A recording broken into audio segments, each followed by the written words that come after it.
ఇవ్వు ఒక్క ముద్దు ఇవ్వలేంది అడగవద్దు వద్దు వద్దు అంటూ పోతే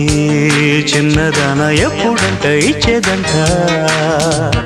తన్ని ముద్దు ఇచ్చుకుంటే చిన్నవాడ పెళ్లి దాకా ఆగవంట కళ్ళతోటి పెళ్ళయింది చాలే ఇవ్వు